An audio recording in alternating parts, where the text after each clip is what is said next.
Nah, tadi oke, ya sebagai ASN ya, kan ada orientasi kita pernah punya pengalaman yang kurang menyenangkan ya dengan mental ya sebutnya ya, mental feodalisme ya, sehingga senang kalau melihat orang lain susah dan susah melihat orang lain senang ya. Jadi kalau masyarakat mudah terlayani itu kayaknya ada rasa gimana gitu ya. Nah, sebenarnya kan pelayanan publik itu nggak bisa lepas ya dari birokrasi ya. Maksud birokrasi ini berarti adalah tadi ya, ada kebutuhan-kebutuhan yang harus dipenuhi merujuk kepada peraturan atau perundang-undangan. Tadi kalau kita bisa contoh, kalian mau diangkat sebagai ASN golongan 2C. Nah, untuk mencapai ASN 2C itu kan berarti ada standar pendidikan. Itu kan udah ketentuan, sudah peraturannya tuh. Ya, kalian nggak bisa mendesak ataupun meminta dengan segera untuk diangkat sebagai PNS golongan 2C tanpa ada persyaratan, ya misalnya ijazah tadi. Itu nggak bisa karena peraturannya. Makanya di sini ada birokrasi dalam pengertian ketentuan-ketentuan yang mengatur. Ya. Untuk diangkat sebagai ASN 2C ada ketentuannya. Apa tuh? Ijazah minimal D3. Nah, untuk memperoleh ijazah D3, apa syaratnya? Tadi ya, udah menyelesaikan pendidikan. Menyelesaikan pendidikan itu syaratnya apa? Lulus di semua mata kuliah. Nah, kan gitu ya, termasuk juga di KTTA-nya. Nah, untuk lulus seperti apa? Ya harus belajar, kan gitu ya. Harus mempersiapkan diri dengan baik supaya nanti bisa lulus. Nah, itu persyaratan-persyaratan yang harus dipenuhi pada saat untuk memperoleh jenjang ASN golongan 2C. Haknya apa, kewajibannya apa, itu ada diatur ya. Haknya apa aja kemarin ya udah kita bahas di pertemuan keberapa tuh, ketiga, dua tuh ya, sebagai ASN ya ada hak-haknya, misalnya memperoleh penghasilan, memperoleh pengamanan, memperoleh kesejahteraan, perlindungan hukum, itu kan hak-hak tuh ya. Kewajibannya apa aja? Oh, banyak banget tuh ya kewajibannya. Nah, itu sebagai ASN nanti yang mengoperasionalkan ya kebijakan ataupun pelaksanaan dari pelayanan publik. Saya yakin nanti kalian pada saat terjun ya di dunia kerja itu akan menjadi frontliner ya, tombak ya. Kemarin waktu PKL ya ada beberapa yang menjadi ujung tombak ya di KPPN atau di JP gitu ya. Itu kan pelayanan ya, betul nggak?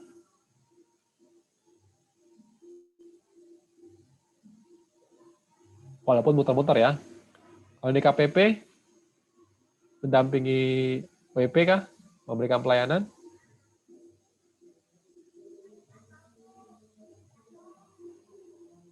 Ada yang di KPP ke PKL kemarin? Atau di KPPN?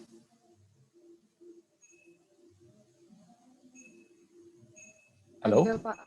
Oh, di KPP sebagai apa?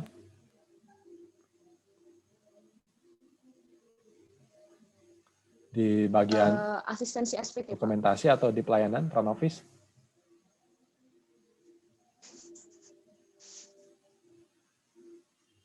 Atau diputar? Di rolling, Pak. Rolling ya? Ya. Berarti berapa lama di front office kalau di rolling? Seminggu, Pak. Seminggu. Merasakan pelayanan publik ya, memberikan pelayanan kepada masyarakat? Iya, Pak. Satgas SPT.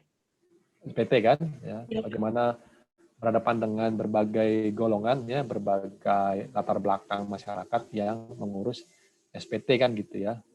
Kalau Riz kemarin di mana Riz? PKL-nya Riz? Di KPKNL, Pak. KPKNL ya? Iya. Berarti belum sempat melayani lelang ya? Belum, Pak. Soalnya sekarang online kan. Ya, ya. Kalau yang di KPP sama KPPN biasanya sempat memberikan layanan kepada masyarakat ya. Nah, pelayanan tadi pasti berorientasi atau bersinggungan dengan yang namanya birokrasi. Tapi kita ini dengan kemajuan teknologi informasi kita bisa minimalkan tuh ya yang namanya kebutuhan birokrasi dalam pengertian bisa difasilitasi ya, difasilitasi melalui teknologi informasi.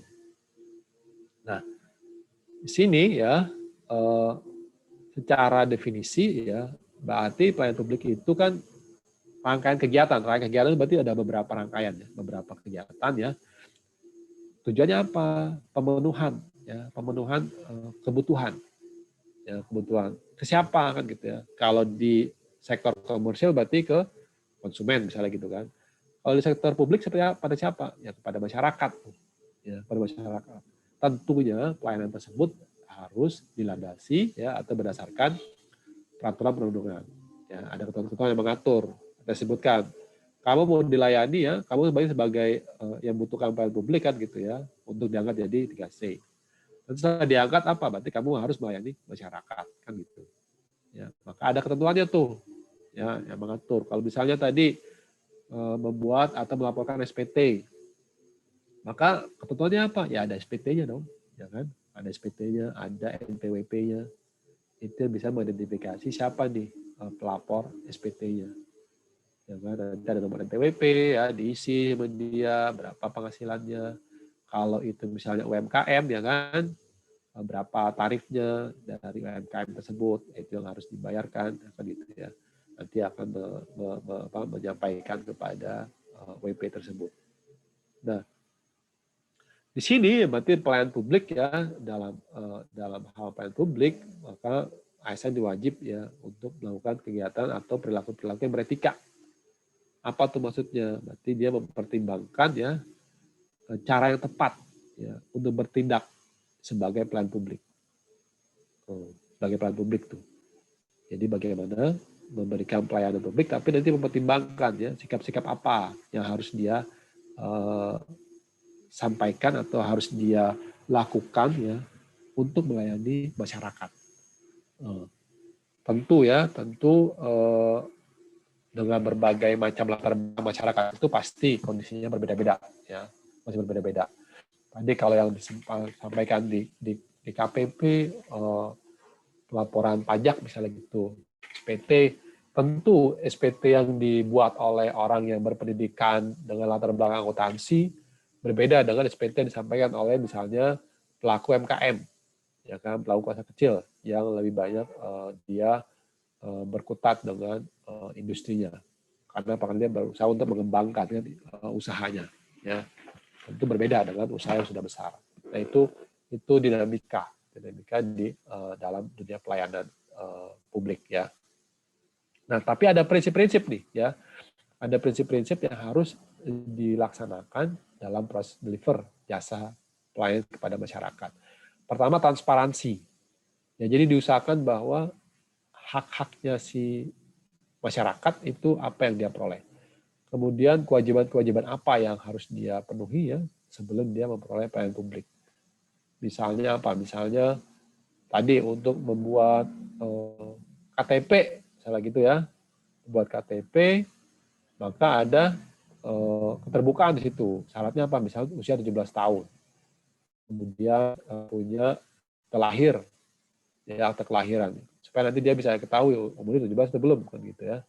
Nah, itu merupakan persyaratan. Dan itu diumumkan, ya, diumumkan ke masyarakat. Persyaratan apa yang harus dimiliki untuk membuat KTP. Ya, atau misalnya kalian nanti nih mau pas itu kalau saya dulu pada saat membuat surat lamaran kerja ya di Kementerian Keuangan juga masuk ada penyusun berdapat apa tuh SK dulu namanya SK apa tuh kelakuan baik, kalau saya dulu kelakuan baik SKKB ya, betul nggak, surat keterangan kelakuan baik ya. Kalau sekarang namanya apa, SKCK ya. Pernah buat SKCK nggak? Pernah, Pak.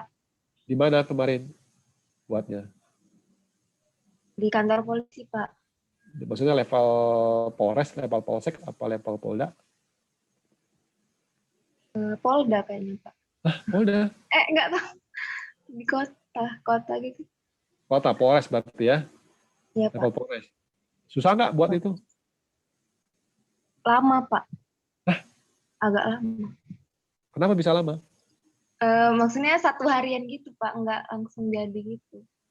Oh, karena catatan sih ya. Mungkin dilihat dulu kali.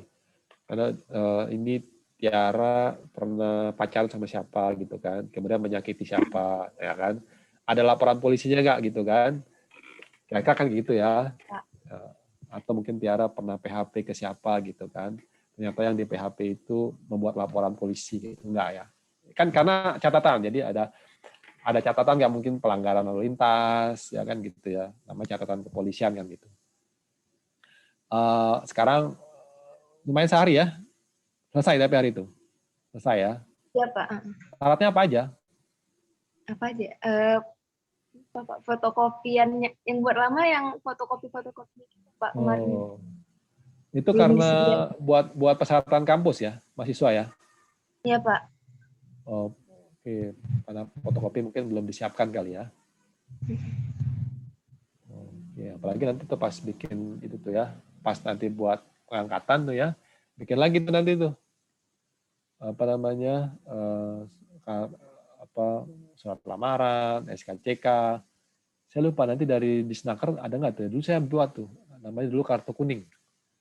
Kartu kuning itu yang menginformasikan bahwa kita masih dalam proses pencarian pekerjaan. Nah itu dipergunakan juga untuk lampiran persyaratan pengangkatan. Waktu saya ya, jadi seperti saya sama seperti kalian, saya kan generasi pertama tuh yang diangkat setelah selesai kuliah. Jadi kalau tahun sebelumnya kakak kelas saya diangkat pada saat mereka masih kuliah. Nah saya itu nggak diangkat setelah selesai kuliah. Jadi persyaratan-persyaratan itu dipenuhi itu setelah lulus kuliah baru memenuhi persyaratan-persyaratan. Ya. Nah itu transparan, ya, terbuka nanti ya, diinformasikan kepada masyarakat apa kebutuhannya. Kemudian pelaksanaannya dipertanggungjawabkan. Ya, kalau seandainya ada hal yang sesuai tadi dengan persyaratan, sampaikan ya kepada masyarakat. Ini kebutuhan dokumen yang belum dipenuhi, ini proses yang masih dalam berjalan gitu ya, sehingga butuh waktu tadi ya, mungkin tidak 1 hari, tapi yang pasti kita memberikan jawaban. Ya, saya waktu terakhir pelayanan ini ya, waktu saya melunasi lebih awal. Jadi rumah saya punya kan beli ya kredit ya, saya beli kredit, kemudian saya lunasi lebih awal, kemudian saya dapat namanya ROYA, istilahnya ROYA itu pelepasan hak tanggungan oleh pihak bank. Ya, jadi saya dapat surat itu dari bank, kemudian saya mengurus itu ke kantor pertanahan, ya, untuk menghapus aja tuh. Jadi di dalam surat bukti akte tanah saya ada keterangan hak tanggungan oleh Bank BNI dari tanggal sekian sampai tanggal sekian. Ya, ini berarti tanah yang saya beli itu juga ada haknya BNI. Ya, kalau seandainya saya gagal bayar, sehingga pada saat saya sudah lunas, maka keterangan itu harus dihapus. Cuma mencoret aja, seret. Ya, bukan dihapus pakai tipek ya, cuma dicoret aja, seret, bahwa hak tanggungan itu sudah lepaskan oleh pihak bank. Itu sekitar 2 hari. Ya, pertama waktu itu saya datang karena hari Jumat ya, saya datang hari Jumat, disampaikan kalau hari Jumat jam pelayanannya sangat singkat karena ininya terlalu mepet. Jadi boleh katakan hari Jumat itu hanya untuk merekapitulasi, sehingga dia menyarankan hari Senin. Sehingga saya balik lagi hari Senin. Kemudian kalau pagi, maka nanti akan terbit sore. Coretannya itu ya, karena prosedurnya itu dia menunggu dulu ya. Jadi begitu antriannya sampai jam 11, setelah jam 11 itu baru nanti dimasukkan ke pejabat terkait untuk ya diproses sehingga sorenya bisa diambil sepanjang telah melunasi. Jadi kalau terbuka enak ya, sudah terbuka maka hak-hak kita itu bisa kita penuhi. Ya, kewajiban-kewajiban kita bisa kita kita laksanakan. Ya. Kemudian profesional. Ya, maka di sini ASN profesional nih. Profesional itu ada tahapannya kan gitu ya. Setelah kalian mengikuti pendidikan ini ya, pendidikan dasar kan gitu ya, nanti ada pelatihan-pelatihan tuh. Pelatihan-pelatihan yang nanti bisa dipergunakan untuk membentuk ASN profesional. Pelatihan baik yang in-house ataupun yang di luar kantor.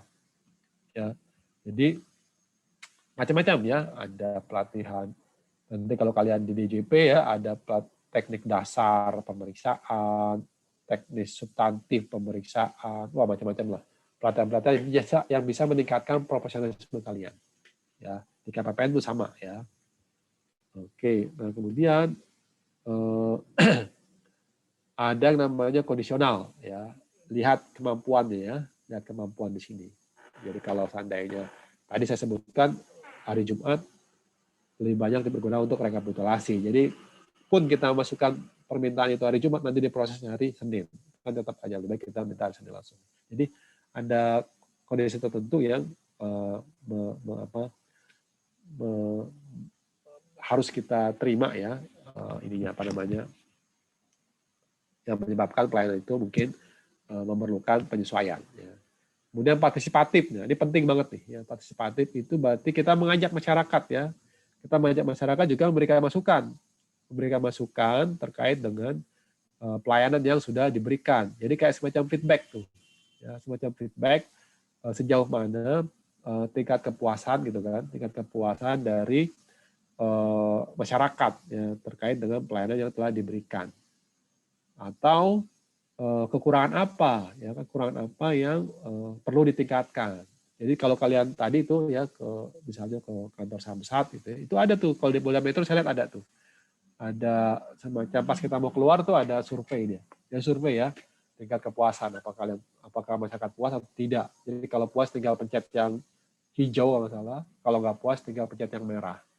Kemudian ada semacam itu kuesioner ya, yang mengukur tingkat kepuasan dari konsumen. Itu berarti mengajak masyarakat untuk partisipatif, ya, untuk memberikan masukan, feedback. Ya. Kemudian persamaan hak, ya, persamaan maksudnya adalah tidak ada diskriminasi. Ya, ASN itu tadi pentingnya memiliki jiwa netralitas itu seperti itu, karena kita melayani semua masyarakat, terlepas dari ya warna kulit, agama, ya, orientasi politik, kemudian keadaan fisik ya, itu semua kita layani. Ya, kalau contoh misalnya waktu ini USM kalian USM 2018 ya, atau 2019? 2018, Pak. 2018 ya. Waktu saya di Padang, lagi itu tugas di Padang, kita berikan pelayanan tuh, walaupun pesertanya habis kecelakaan. Ya, di Padang ada peserta yang habis kecelakaan. Dia datang itu pakai kursi roda. Padahal pelaksanaannya di lantai 2. Ujian lantai 2. Dan itu kita tidak mengantisipasi, dalam pengertian kita tidak tahu bahwa dia habis kecelakaan motor ya. Mungkin kayak umur kalian lah. Ya saya kalian lah ya gitu ya. Lagi senang-senangnya bawa motor, mungkin dia lalai atau bagaimana sehingga kecelakaan, dan itu dipakai kursi roda, dan kita berikan pelayanan sama kepada yang ini, yang normal ya, itu kita angkat ya kursi roda kita angkat ke lantai 2 kalau salah ya, hingga itu memberikan persamaan hak kepada setiap peserta. Salah satu contoh ya bagaimana kita tidak boleh ada diskriminasi ya terkait dengan pelayanan. Kemudian keseimbangan ya, keseimbangan antara hak dan kewajiban. Jadi hak-hak kalian kita penuhi, dan gitu ya. Kewajiban-kewajiban juga harus dipenuhi. Kewajibannya apa? Satu, misalnya waktu USM kan secara nilai memenuhi persyaratan. Kemudian secara administratif sudah membayar. Kemudian mau masuk ruang ujian ada pemeriksaan kan gitu ya. Ada pemeriksaan apa-apa aja yang tidak boleh dibawa ke ruang ujian. Ya, pokoknya disiapkanlah di ruang ujian itu. Kalian juga membawa apa? KTP dan BPU kan gitu ya, bukti peserta ujian. Pensil ada di ruangan. Kertas buram untuk hitung-hitungan sudah kita sediakan. Komputer sudah kita sediakan. Ya, jadi itu hak dan kewajiban yang ini apa namanya kita penuhi ya untuk tadi ya memberikan kesempatan yang seimbang, yang sama kepada setiap calon mahasiswa. Itu contoh bagaimana tidak ada diskriminasi. Nah, coba di kita pernah nggak kalian itu mengetahui atau merasakan satu institusi yang sudah mengubah ya tadi pelayanannya itu sudah berubah dia. Pernah nggak merasakan itu? Pernah, Pak. Apa? Contohnya apa? Kalau saya dulu di kantor desa, Pak. Itu waktu perangkatnya masih belum, masih udah yang lama itu kayak lama gitu, Pak. Pelayanan apa yang kamu cari? Kayaknya surat keterangan berkelakuan baik kalau nggak salah, Pak. Pengantar berarti ya? Ya. Pengantar ya. Yang berubah apa, Nanda? Kemarin kan ada rekrutmen yang baru, jadinya sekarang lebih cepat gitu, Pak. Petugasnya. Oke. Petugas berarti ini ininya petugasnya ya? Iya. Petugasnya lebih energik ya melayani ya. Ada ini nggak ada suatu hal nggak yang buat dia energik gitu ya? Nggak ada sih, Pak. Nggak ya. Bukan, berarti dia menyadari. Iya. Dia menyadari tugasnya ya. Wah, top, luar biasa tuh. Luar biasa tuh. Yang lain? Mungkin pernah mencari pelayanan ke instansi pemerintah yang tadinya mengecewakan ya, kemudian mengubah ininya menjadi lebih baik gitu. Mungkin PT KAI, Pak. Oh, PT KAI gimana PT KAI? Kalau dulu tuh sebelum berubah itu kayak unit-unitnya itu jelek semua gitu loh, Pak. Terus penumpangnya sendiri itu nggak didisiplinkan, jadi ada yang sampai naik ke atas gerbong gitu, Pak. Terus sekarang setelah berubah itu jadi lebih disiplin, lebih teratur, lebih rapi gitu, Pak. Kamu sering naik kereta berarti ya? Kalau iya, kalau pulang kampus waktu liburan tuh naik kereta selalu. Oh, liburan kemana? Apa pulang kampungnya kemana, Dimas? Di Blitar, Pak, di Jawa Timur. Naik kereta apa? Biasanya itu naik Gajayana, Pak. Gajayana ya? Benar, eksekutif loh Gajayana itu. Eksekutif loh, masa sih pelayanannya buruk Gajayana? Kalau mungkin untuk Gajayana sendiri itu dulu sudah agak bagus sih, Pak. Maksudnya itu yang kayak kelas ekonomi itu loh, Pak. Itu dulu jelek banget. Dibanding sekarang itu jauh banget, Pak. Nah, coba kamu bandingin Gajayana dulu ini nggak penumpang ataupun pedagang boleh masuk nggak pada saat mencapai ini tertentu, stasiun tertentu? Kalau dulu itu sering ada pedagang masuk gitu, Pak. Oh, boleh masuk pedagang pas masuk stasiun mana gitu. Kan Gajayana lintas selatan ya? Iya, Pak. Lintas selatan lewat mana, Dimas? Lewat Jogja, Dimas. Ya. Lintas selatan lewat Jogja. Lintas utara lewat Semarang. Nah, jadi kalau kamu naik Gajayana, mungkin pas Dimas lagi naik Gajayana, dia karena nyaman dia tertidur pulas dia. setelah bawa makanan dari luar, dia kan Gajayana dari Gambir berangkat jam 5-an ya. Aku juga sering naik Gajayana. Di Pasar Senen, Pak, saya. Hah? Gajayana Pasar Senen? Nggak salah. Maksudnya kalau yang Gajayana benar di Gambir, maksudnya kalau yang kereta yang lebih sering kereta lain, Pak, itu di Pasar Senen. Oh, kamu sering pakai yang, berarti kamu tipikal calon pejabat yang merakyat ya. Pasar Senen ya, Pasar Senen. Oke, Pasar Senen. Berarti nanti itu berarti kelas ekonomi itu ya, Mas ya? Iya, Pak. Ekonomi ya. Oke, kalau Senen nanti biasanya kalau Senen ya betul. Nanti biasanya dari situ banyak pedagang tuh di Senen tuh ya. Udah pedagang banget ya. Udah pedagang sehingga kita bercampur ya. Bercampur dengan pedagang ya. Nanti di atas kereta ada lagi pedagang tuh ya. Saya tahu karena sering pakai kereta ya. Karena kan mertua orang Jawa Timur. Jadi kayak Dimas ke Kediri itu lewat selatan tuh Dimas, nanti lewat dari Jogja ke Madiun nanti tuh. Nanti dia misahnya pas di kalau nggak salah Kertosono kalau nggak salah. Kalau yang Kediri itu dia ke kiri ya. Ini kalau nggak Kertosono, kalau nggak Madiun, aku lupa ya. Dia misah tuh nanti dia tuh. Kalau saya yang ke Gubeng, Surabaya Gubeng, dia agak nanti ngambil dari Madiun tuh ke Kertosono, Nganjuk, kemudian Jombang, Mojokerto. Nah, kalau yang Kediri dia ke kiri tuh. Yang ke kiri nanti lewat apa tuh? Lewat kayak terowongan gitu ya. Itu bau tuh apa dia? Apa asapnya kadang ya. Nah, betul kereta api itu ya sudah mentransformasi diri itu dia. Sudah berubah. Nanti kita coba ini ya, apa namanya melihat ya bagaimana perubahan kereta api yang dilakukan ya. Oke, ada lagi yang lain selain kereta api?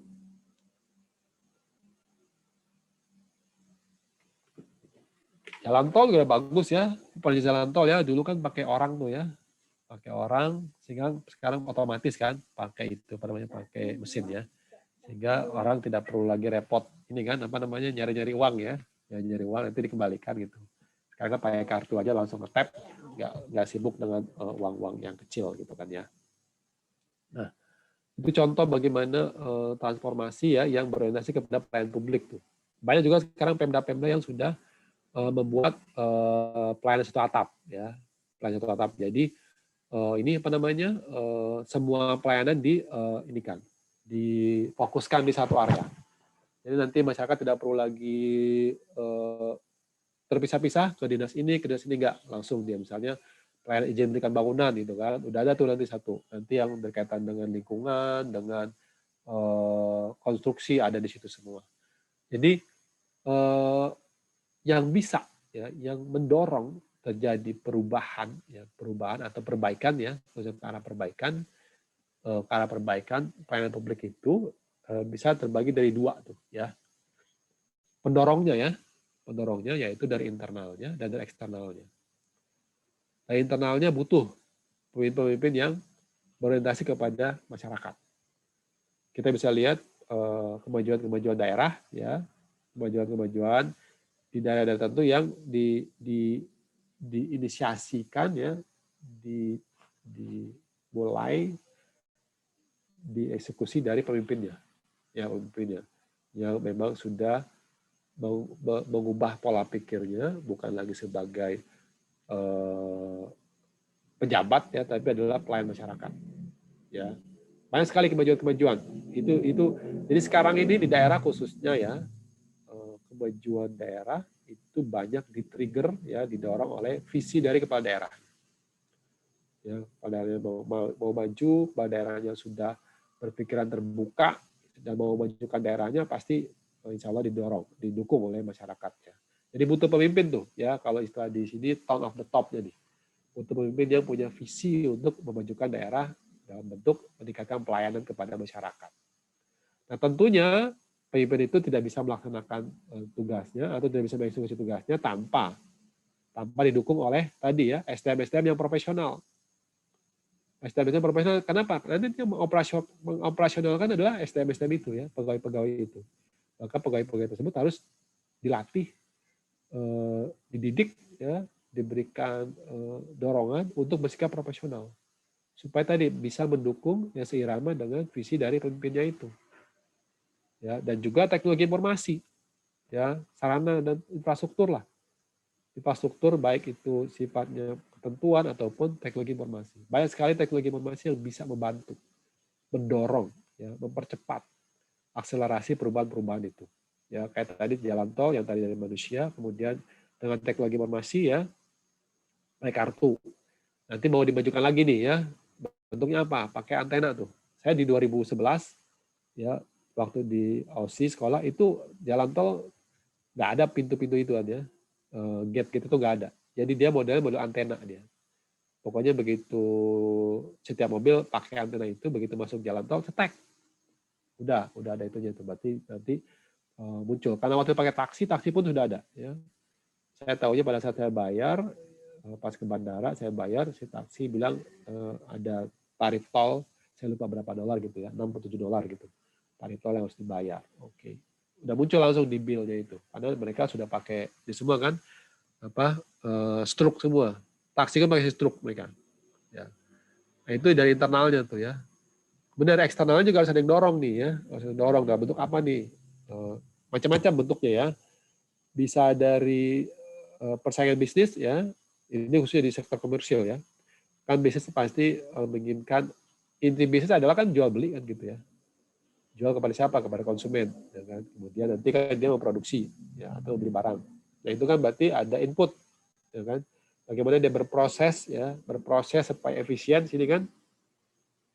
Prosesnya efisien sehingga ini kan apa nyebutnya nanti dia bisa menghasilkan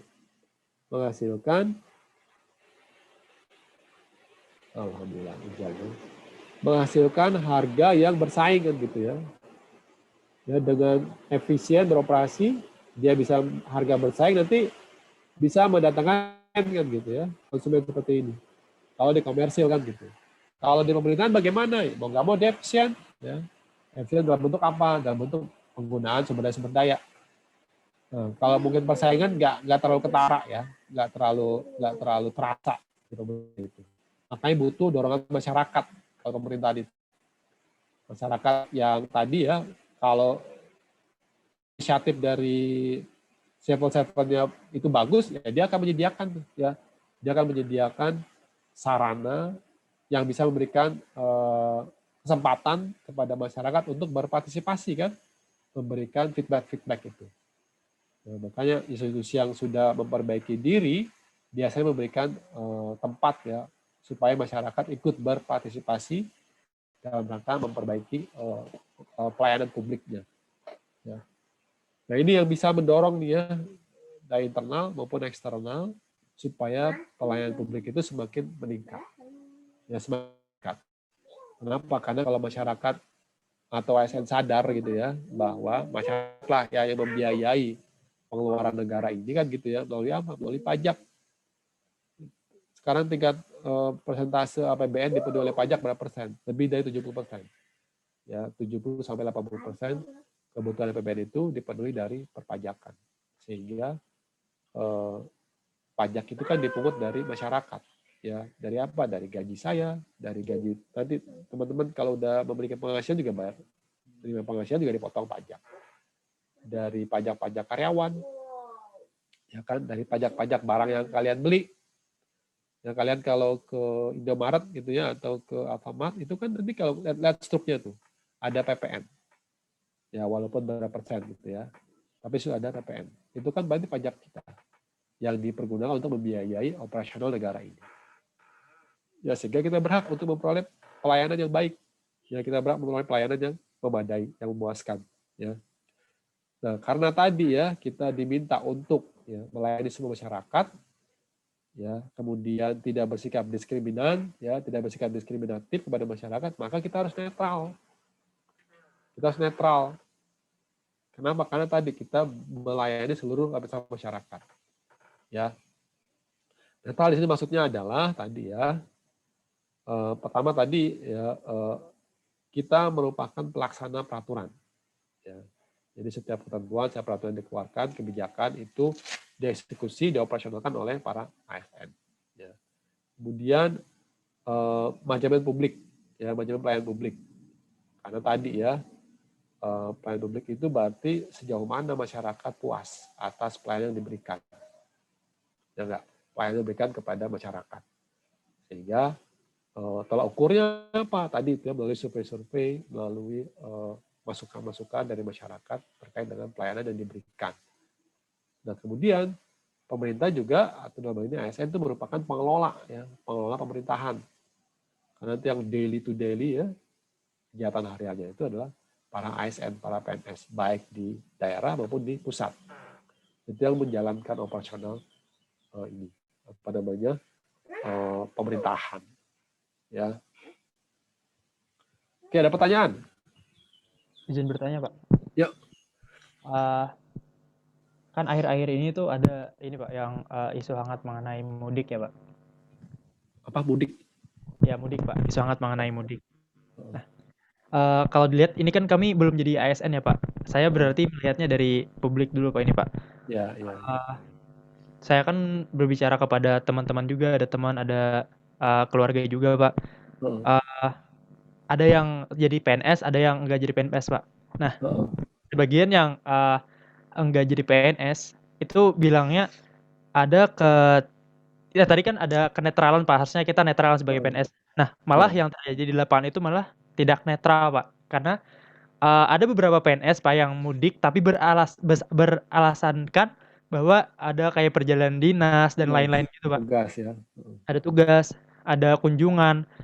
Nah, itu tuh jadinya menimbulkan ini Pak, jadi menimbulkan publik itu jadi merasa tidak adil, terus publik tidak percaya. Nah, makanya berdasarkan tadi kan saya lihat dari narasi juga Pak, ada sekitar 1,7 juta orang warga sipil yang mudik karena tidak percaya dengan aparat, tidak percaya dengan pemerintah.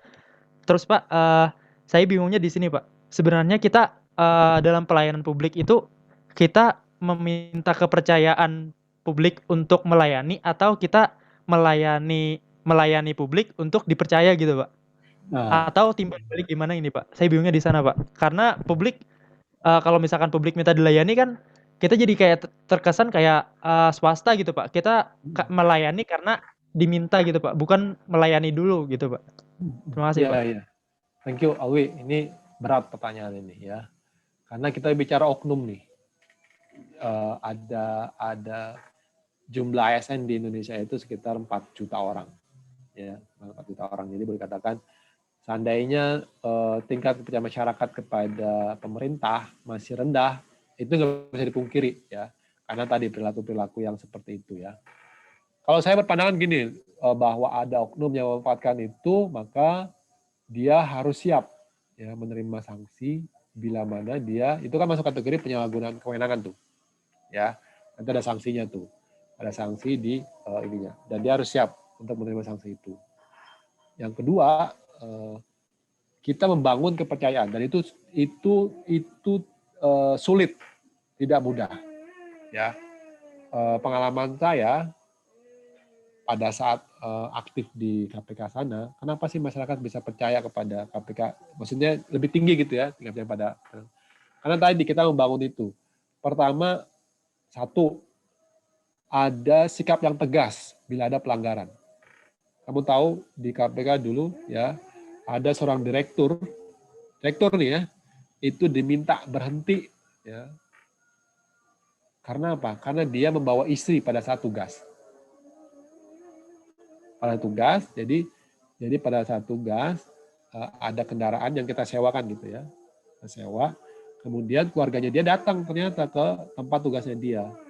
Di antara kendaraan yang disewa itu salah satunya dipakai oleh keluarganya, oleh istrinya.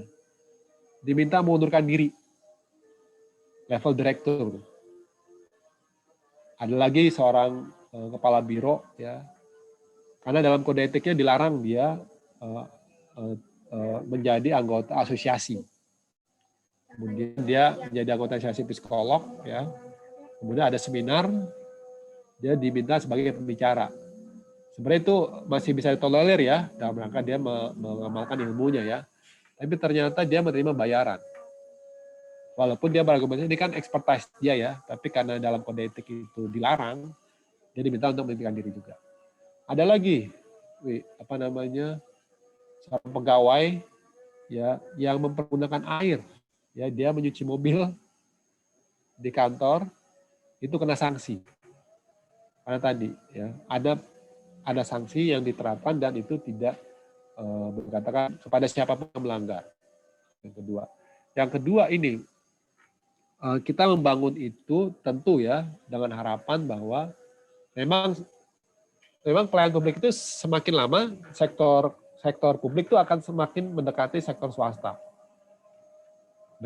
Kenapa? Karena kalau publik orientasi kepuasan masyarakat gitu kan, kalau swasta dia kan income tuh ya. Nah, ini yang boleh katakan perlu waktu mengubah pola pikir di ASN ya, khususnya apalagi di daerah-daerah ya. Yang dulu kan pandangan masyarakat ASN itu enak gitu ya. Penghasilannya kecil tapi banyak sampingannya kan gitu. Itu paradigma yang salah dan kita harus memperbaiki itu. ASN harus dibuat kesejahteraan yang memadai, mencukupi, tapi ada sanksi yang kuat, yang tegas. Sehingga tadi lama-lama orientasi masyarakat juga berubah terkait dengan ASN. Jadi dia bisa menuntut, dia bisa meminta, ya, memberikan masukan bahwa perilaku ASN itu harus seperti ini, seperti ini, seperti ini. Kenapa? Karena dia sudah dibayar oleh negara. Dibayar oleh negara, dan negara memperoleh penghasilan dari mana untuk membayar ASN-nya? Dari pajak. Nah, itu yang perlu dibangun kepada masyarakat. Bahwa ASN itu seperti ini. Kita sudah mereformasi birokrasi, bahwa orientasi ASN itu sekarang adalah pelayanan, bukan memanfaatkan keadaan. Ya, bentuknya macam-macam ya.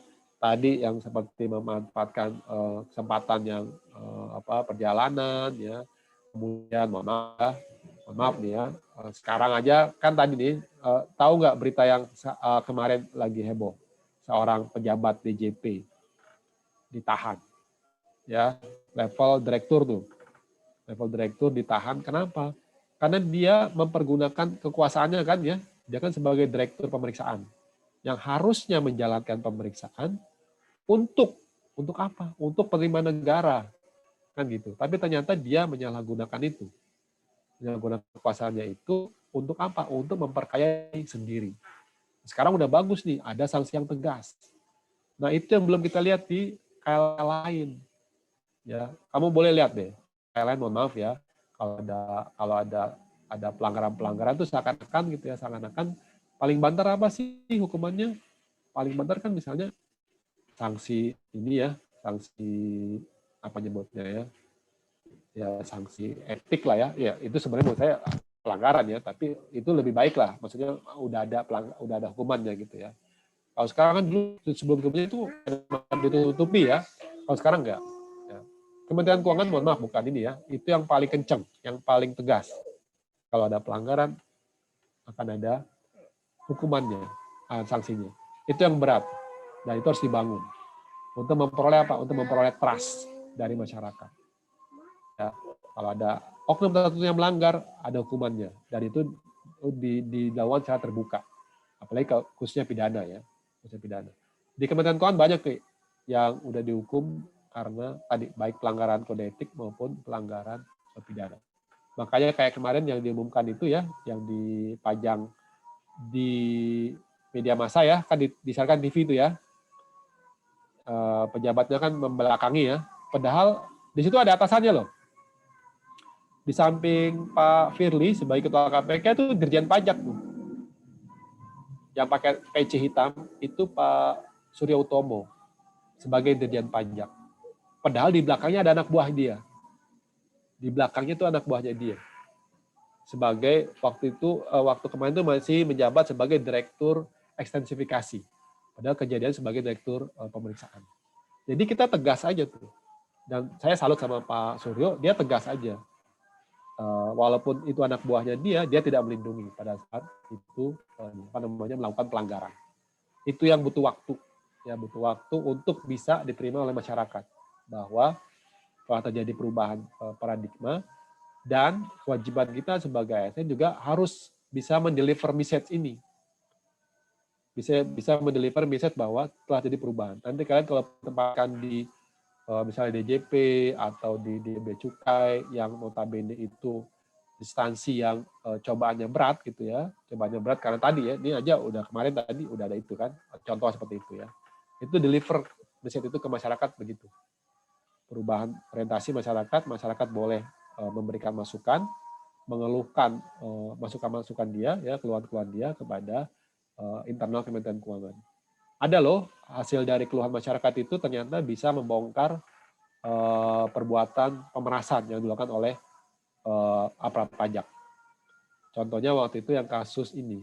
Jadi ada perusahaan Singapura ya, tentu pegawai Indonesia ya, itu dia merasa sudah melaksanakan kewajiban semua, ya, besaran pajak udah dia setor semuanya, semua dia setor. Kemudian pada saat dia melaporkan SPT, ternyata perhitungan dia pajak yang telah dia setorkan itu kebesarannya,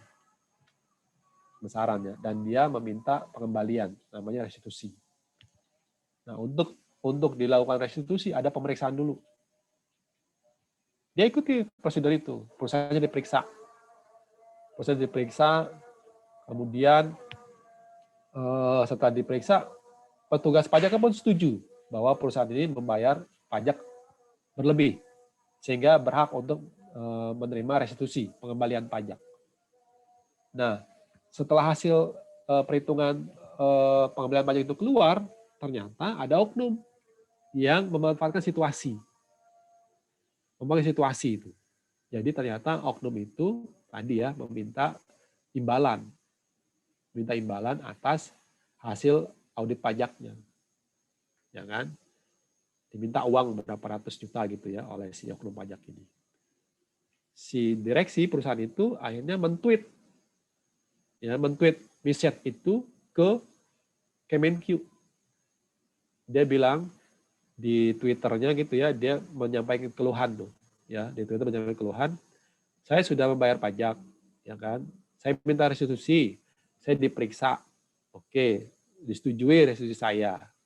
Ya, tweetnya gitu ya, tweetnya seperti itu. Kemudian dia bertanya tuh ke pengelola Twitter ya, pengelola tweet keluhannya Kemenq. Kan Kemenq pengelola keluhannya si itu tuh Inspektorat Jenderal ya.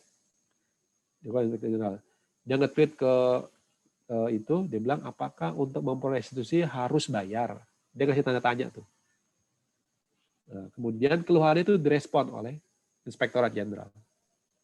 Kalau Inspektorat Jenderal ditindaklanjuti apa benar ada oknum yang tadi ya meminta imbalan untuk restitusi. Ceritain semuanya. Akhirnya yang meminta itu ditangkap. Oleh siapa? Oleh pegawai Kementerian Keuangan juga, oleh Inspektorat Jenderal. Waktu itu dia istilahnya ini ya ketahuan lah gitu ya, meminta imbalan dari WP, dan di situ ada Inspektorat Jenderal, tim dari Inspektorat Jenderal ya, kemudian si orang DJP ini dibawa ke kantor karena khawatir pimpinannya mengetahui itu ya. Ternyata pimpinannya nggak tahu sama sekali. Dan memang setelah dikonfirmasi kepada pimpinan dan kepada yang bersangkutan, memang dia bertindak secara individu. 3 orang ini. Akhirnya diserahkan ke penegak hukum. Itu tegasnya tuh.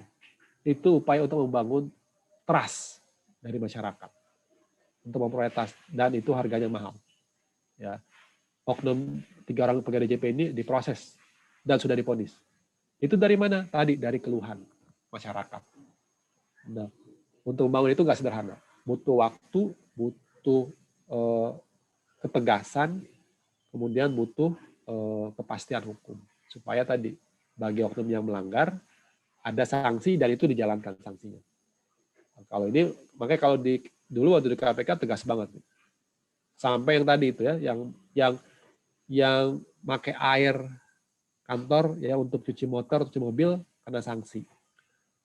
Pakai mobil ya untuk mobil kantor ya tentunya ya, untuk ngedarin undangan nikahnya dia kena sanksi juga. Jadi harus ada penegakan hukum yang jelas dan tegas.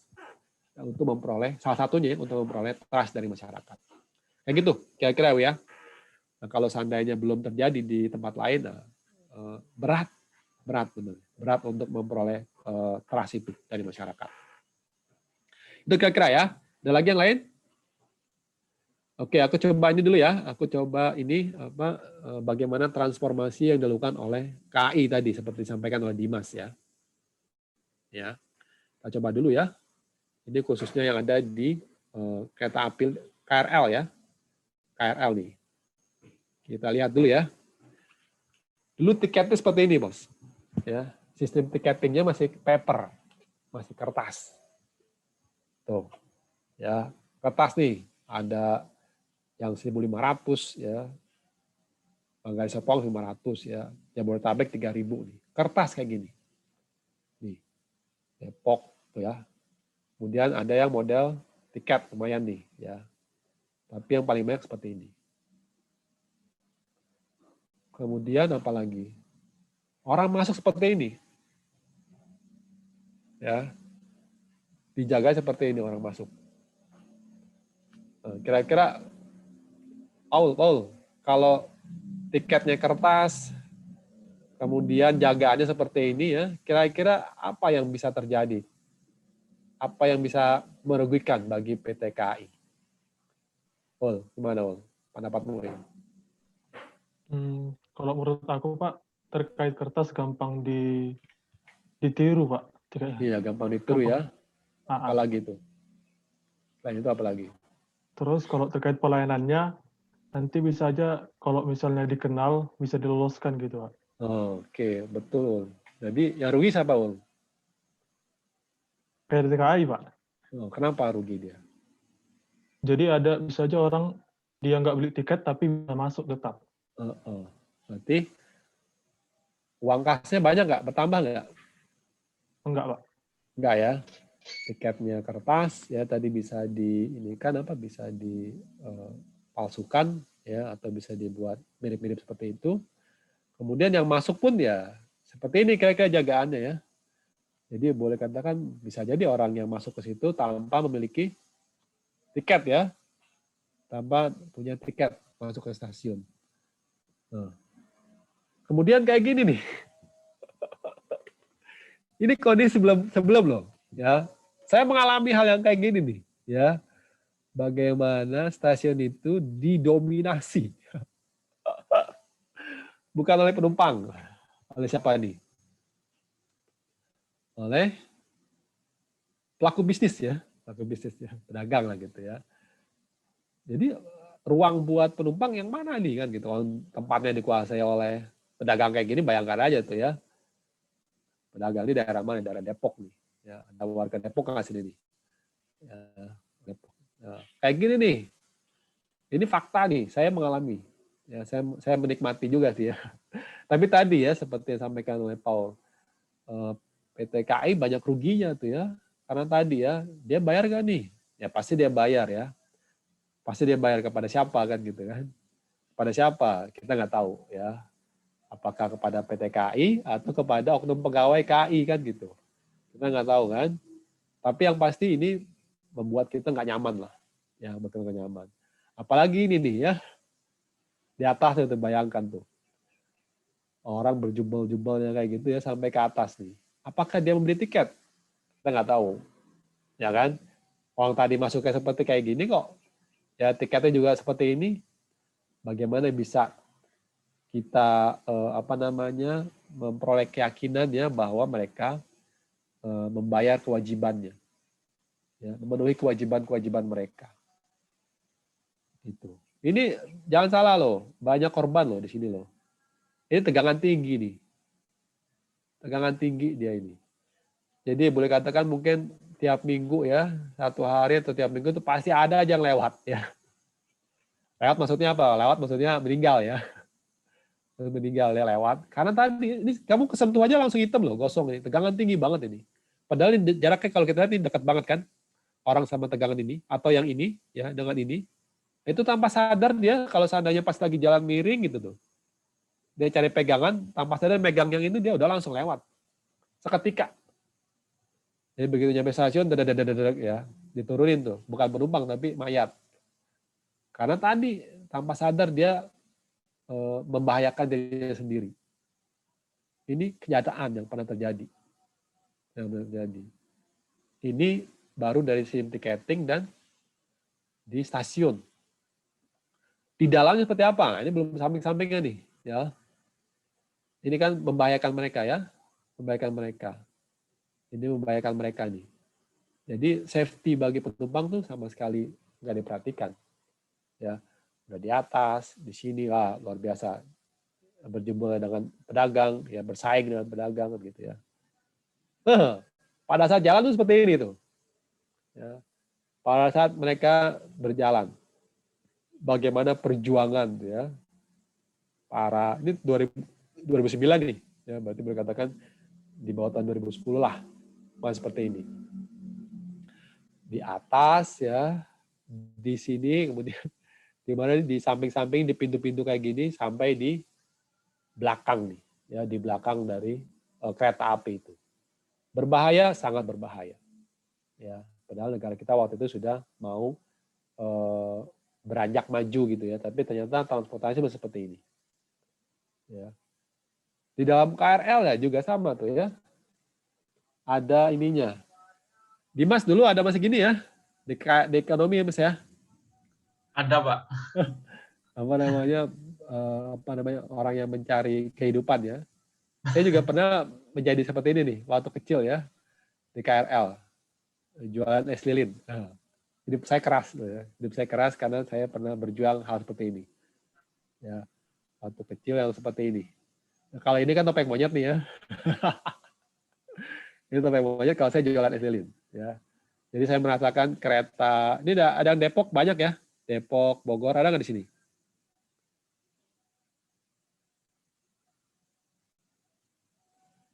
Jadi Depok dulu masih pakai kayak gini nih, masih pakai apa kereta langsam nyebutnya ya.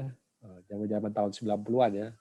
Karena dulu KRL sampai Depok aja. Yang Bogor belum, masih pakai KRD. Ya, jadi tahun-tahun 90-an tuh ya, kalau kereta dari Bogor isinya kayak gini-gini nih ya, tukang sayur, segala macam lah pokoknya ya. Tukang tangga pun ada tuh ya. Tukang tangga, jadi dia masukin tangga tuh ke dalam KRL. Bayangkan, tangganya bukan tangga yang model sekarang, tangga bambu gitu ya. Bagaimana tuh ini apa namanya? Panjang tangga dia masukin ke kereta, itu macam-macam lah pokoknya ya. Nah, ini bagaimana kereta api sebelum dia melakukan atau merubah pelayanan publiknya. Ya. Mulai dari sistem tiketingnya, ya, kemudian pelayanan di dalam stasiunnya, kan gitu ya, termasuk juga pelayanan di kereta apinya, di dalamnya, dalam kereta apinya, sebelum dia berubah. Kemudian dia berubah tuh ya, dia mentransformasi pelayanan publik diutamakan khususnya kepada pelanggan, itu, pada pelanggan sehingga at least dia bangun sistemnya dari sistem tiketingnya, kemudian sistem di dalam stasiunnya, kemudian yang ada di KRL-nya. Termasuk juga dia mengubah atau memperbanyak KRL ya. Dia memperbanyak KRL-nya tuh. KRL dia perbanyak sehingga frekuensi kereta apinya semakin banyak. Kereta tiketing udah berubah. Yang sekarang seperti kalian alami sekarang tuh. Ya dengan sistem tiket elektronik. Jadi boleh katakan yang ada di dalam stasiun itu sudah membayar kewajibannya. Ya kan? Jadi di sini tercatat nih berapa jumlah penumpang. Kalau tadi kertas gimana memastikan jumlah penumpang ya kan? Maka PT KRL ya, KCL, Komuter Lain Indonesia itu bisa mengklaim dia. Pada tahun berapa itu bisa mencapai 1 juta penumpang. 1 juta penumpang dalam satu hari ya. Karena tadi ada catatan ini kan, nge-tap ini kan berarti ada rekodnya yang bisa diolah melalui teknologi informasi kan gitu ya. Kenapa? Karena tadi ya tiket tetap murah kan, sebesar 3.000 4.000 kan KRL itu. Karena ada subsidi dari pemerintah. Bentuknya apa? Bentuknya public service obligation. Jadi penumpang kereta api ya KRL khususnya itu diberikan bantuan oleh pemerintah dalam bentuk subsidi PSO itu. Jadi dengan tercatatnya penumpang, jumlah penumpang, maka bisa mengklaim kepada pemerintah. Mengklaim dalam bentuk apa? PSO itu. Jadi kalau 1 juta penumpang per hari, maka berapa tuh? Dia bisa minta bantuan sebanyak 1 juta kali 3.000 misalnya gitu aja ya, per penumpang. Berarti sekitar 3 miliar kan gitu ya, per hari. Dia bisa meminta PSO-nya itu.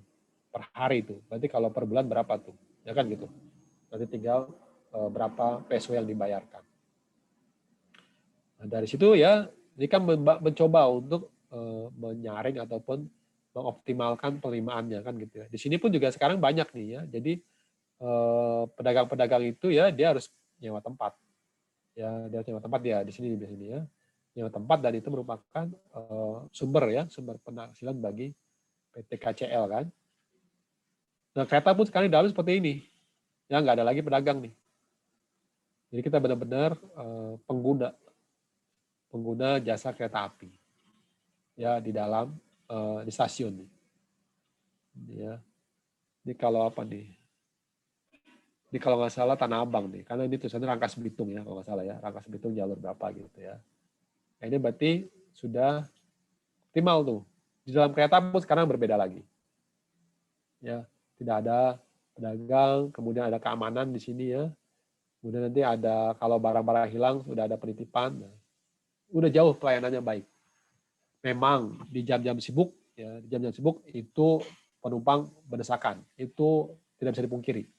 Ya, itu penumpang berdesakan itu nggak bisa dipungkiri. Jadi orientasinya sudah berorientasi kepada pengguna jasa KRL. Bukan lagi yang mencampur baurkan ya antara pengguna jasa dengan yang tidak menggunakan jasa KRL. Itu perubahan ya, perubahan yang menurut saya ini bagus ya yang dilakukan oleh PT Kereta Api, khususnya Komuter Line Indonesia ya. Karena sekarang dia udah berubah bentuk ya, jadi anak usaha. Untuk apa? Untuk supaya lebih gesit lagi tuh, ya lebih gesit lagi dalam pelayanan publiknya. Sehingga ada pemisahan tuh Dimas antara Komuter Line dengan PT KAI. Jadi sekarang Komuter Line itu anak usaha dari PT KAI. Sehingga setiap keputusan-keputusan yang diambil itu tidak perlu meminta izin kepada induknya. Jadi direksi bisa langsung mengeksekusi kalau ada inovasi-inovasi untuk meningkatkan pelayanan. Kayak gitu. Ya. Ada pertanyaan? Oke. Kalau nggak ada, kita lanjut dulu ya. Pak, Yuk. izin bertanya. Oke. Kan kalau misalnya dalam melayani masyarakat, nah masyarakat itu kan beragam gitu Pak, karakternya sama sifatnya. Betul, Nah, betul. terus kalau misalnya dia itu misalnya lagi apa ya? Kayak yang waktu itu pernah saya waktu itu baca berita, jadi ada seorang perawat itu kan dia masang jarum infus Jarum, di ya. pasien anak kecil. Iya, Nah, iya. terus mungkin karena ada sesuatu jadi sampai darahnya itu keluar gitu. Nah, Iya, si betul. orang tuanya ini kan marah Emosi ya, ya. Pak. Iya, Nah, emosi, terus ya. langsung kayak karena tersulut emosi akhirnya Yes, ayahnya betul. itu langsung mukul gitu Pak Iya, perawatnya. betul. Nah itu kalau kita di posisi seperti itu sebaiknya gimana ya Pak? Kan kita juga nggak nyangka kalau bakal kena pukulan gitu Pak. Iya, iya. Ini pertama harus disampaikan bahwa kekerasan itu dilarang oleh undang-undang. Apapun bentuknya. Ya, jadi penggunaan kekerasan itu ada akibat hukumnya. Ada hukumnya. Kalaupun misalnya saya dalam posisi orang tua itu ya, saya nggak akan sampai memukul. Mungkin kalau emosi pasti, ya. Maksudnya mungkin intonasi ya, intonasi yang intonasi suara yang mungkin meninggi ya. Itu saya pernah alami. Pertama waktu saya sama medis kayak gitu ya. Ya inilah waktu itu saya nunggu istri saya melahirkan gitu kan. Kemudian ini kok lama banget gitu ya, karena kan normal ya. Sampai saya bukan jenuh gitu ya, penasaran gitu kan. Dokternya enak-enak gitu, duduk-duduk gitu kan ya. Sedangkan ini ya saya tuh kesakitan gitu kan. Wah udah inilah sudah merintih-rintih gitu ya. Saya sampai menghadap ke dokternya. Aku bilang, "Dok, ini tindakan medis apa yang mau diambil?" Kan gitu ya. Kok saya nggak bilang Anda duduk-duduk aja gitu, cuman kok sepertinya istri saya tuh udah mengeluh gitu kan, udah luar biasa gitu. Tapi kok nggak ada tindakan medis yang diambil kan gitu ya. Aku sampai menghadap ke dokter itu. Kemudian dia bilang balik bertanya lagi, Bapak sabar aja gitu. Kok sabar ya bang? Padahal orang sana sakit-sakitan gitu ya. Aku sabar aja. Apa nggak emosi saya tuh kan gitu. Kok ini kok orang bilang sabar gitu. Padahal di sana lagi merintih dan Anda diam-diam aja kan gitu ya. Pasti saya emosi. Cuman coba kita tahan gitu kan. Maksud sabar seperti apa? Saya bilang gitu. Saya tanya lagi. Enggak, Bapak kalau ini kan kita rencananya normal Pak gitu kan. Kalau normal seperti itu nanti tunggu sampai dengan dia nyebutnya ini ya, pembukaan berapa gitu ya. Nanti baru bisa diambil tindakan medis. Jadi dan itu benar ya, pada saat saya nggak tahu karena waktu itu saya posisi nggak di dalam ya. Pada saat saya teriak gitu kan, kemudian perawat masuk kan, ternyata menurut perawat, dok ini palanya udah kelihatan nih gitu. Palanya udah kelihatan, baru diambil tindakan medis tuh. Ini nggak apa-apa ya, cerita sedikit ya, buat kaum hawa nih gitu ya, sama bapak juga sama bapak ya. Ini palanya udah kelihatan nih, pala si bayi udah kelihatan, jadi baru bisa diambil tindakan medis. Nah, setelah itu baru memang, jadi kayak ada semacam ini ya, ada semacam suntikan dorongan, saya nggak tahu lah medisnya, ya. Kayak semacam suntikan untuk mendorong gitu. Nah, setelah itu baru memang kedorong. Ya begitu udah bisa diambil kan ditarik ya palanya gitu ya. Nah, ditarik. Nah, setelah itu kan baru ada tindakan medis yang diselesaikan. Gimana kalau kondisi kita jadi kayak semacam itu, semacam yang suster itu ya, yang kena tindakan kekerasan ya. Satu, Anda lindungi hukum. Ya, begitu ada kekerasan langsung lapor. Ya, langsung lapor. Kenapa? Karena kita menjalankan tugas. Masalah nanti dalam tugas itu misalnya kita melakukan kelalaian gitu ya. Hukumannya bukan hukuman kekerasan. Ya, hukuman kekerasan. Hukumannya adalah hukuman dilihat dulu secara etika profesi keperawatan. Ya. Jadi kalau itu terjadi, maka tindakan yang bisa dilakukan adalah kita dilaporkan. Nah, dilaporkan nanti ada yang menilai apakah tadi ya tindakan yang diambil oleh si perawat itu benar atau tidak secara medis. Dari penilaian itu baru nanti bisa di semacam buat ini ya sidang, sidang gitu ya, sidang untuk menentukan yang kita lakukan itu benar atau salah secara medis. Yang pasti bukan kita menerima kekerasan. Kalau kita menerima kekerasan seperti itu, maka kita segera minta bantuan keamanan. Kita minta bantuan keamanan untuk apa? Untuk melindungi profesi kita, untuk melindungi diri kita. Jadi kita minta dia melapor dulu ke komite medis. Kalau di dunia perawatan atau kedokteran ya. Kalau di pekerjaan pun demikian. Kalau Bapak keberatan, silakan buat laporan kepada inspektorat misalnya gitu. Atau kalau di sekarang itu ada kepatuhan internal. Berikan dia kesempatan. Kalau Bapak kurang puas terhadap pelayanan kami, silakan memberikan masukan ke kepatuhan internal. Biar nanti kepatuhan internal yang menilai apakah yang kita berikan pelayanan itu sesuai dengan standar atau tidak. Jangan sampai terjadi kekerasan. Yang pasti kalau kekerasan itu ada dampak hukumnya. Ada hukumnya. Karena itu diatur. Di KUHP pun diatur. Barang siapa yang membuat cedera orang lain. Ya, cedera itu macam-macam bentuknya ya. Memar itu dicedera. Apalagi sampai berdarah. Maka itu bisa dilakukan penegakan hukum. Seperti itu, Nur. Ya, Mbak Iti. Ya. Oh iya, Oke, Pak. ya. Terima kasih. Itu ya. Kita harus melindungi profesi ya. Dan juga jangan lupa melindungi diri. Ya, dari kekerasan. Nanti kalian di pelayanan publik gitu demikian. Tadi ya, berbagai latar belakang masyarakat yang akan kita hadapi. Ya di KPP aja, mohon maaf ya, dulu kan juga ada tuh yang sampai terbunuh kan. Ya, coba kalian searching di internet. Ada seorang petugas DJP, ya juru tagih kalau nggak salah, ya juru tagih itu menagih pajak ke WP. Padahal dia sudah dilindungi oleh keamanan. Dia bawa keamanan tuh. Dia bawa keamanan, tapi sayangnya antisipasinya ternyata masih kurang juga ya. Ternyata si WP itu mau melakukan kekerasan ya, dan bentuknya bukan lagi fisik tapi nyawa. Petugas juru tagih itu nggak terselamatkan, kalau yang security masih bisa selamatkan nyawanya. Maka kalian juga harus hati-hati nanti tugas seperti itu ya, bahwa seperti yang saya sebutkan tadi contoh ya, ada resiko keselamatan dan itu harus dipertimbangkan. Ya, harus dipertimbangkan dalam menjalankan tugas. Ya, jadi tidak hanya perawat itu, Mbak Iti, DJP pernah mengalami pegawai DJP khususnya kekerasan pada saat dia menagih hutang pajak kepada wajib pajak, dan itu berakibat fatal, yaitu apa? Hilangnya salah satu nyawa petugas pajak kita. Thank you ya. Oke, ini sekarang yang berkaitan dengan ini pelayanan prima ya, kita coba percepat ya. Nah, ini diintroduce ya.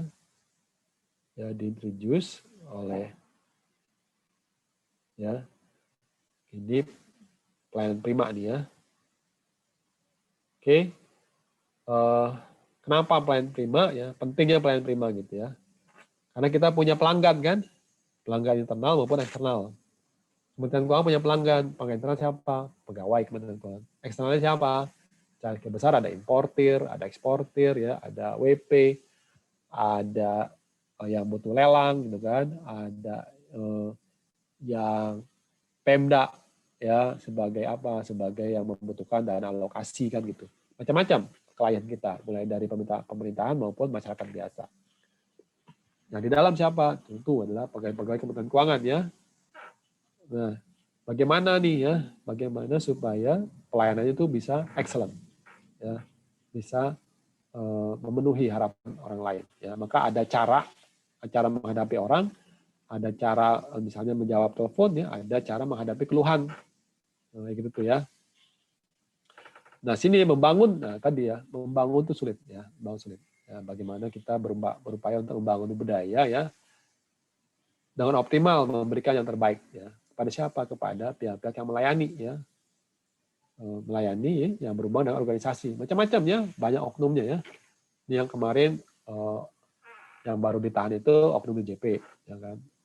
Sebelumnya juga ada oknum yang ada di perimbangan keuangan tuh ya, yang dia menyalahgunakan ya kewenangan itu ya dalam hal dana alokasi kepada Pemda. Itu kayaknya ketahuan juga gitu kan ya, jadi kasus lagi. Tapi kita terbuka ya, oknum-oknum yang tadi memanfaatkan situasi ada sanksinya. Dan itu tidak ada ininya, tidak ada apa ibaratnya tegas ya, sanksinya tegas diterapkan. Nah, untuk bisa civil of excellence itu ada hal-hal yang harus dibangun ya. Ada sikap positif ya kan. Kemudian kita bekerja secara efisien dan cepat ya.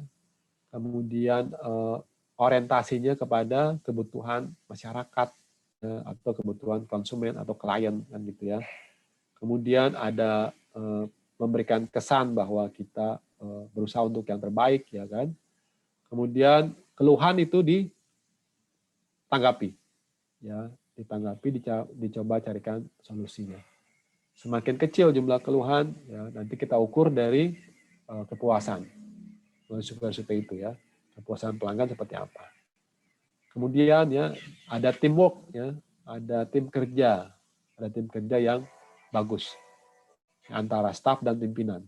Kenapa? Karena pimpinan akan memimpin stafnya dan stafnya berorientasi ataupun merujuk kepada sikap dari pimpinan. Ya kan? Kemudian sikap kita harus sopan. Ya. Ini ada self awareness ya. Bagaimana kita bisa peduli ya, kemudian enthusiasm ya, semangat penuh gairah melayani gitu kan. Kemudian reform ya, selalu memperbaiki kemudian memberikan value ya, nilai-nilai ya, kemudian menampilkan penampilan yang menarik dalam pengertian ini ya, menjaga apa nyebutnya ya, harkat lah gitu ya, menjaga nilai-nilai sebagai manusia. Kemudian nanti memberikan atensi ya atau kepedulian, kemudian dievaluasi apakah pelayanan itu sudah semakin baik atau tidak. Kayak gitu tuh ya.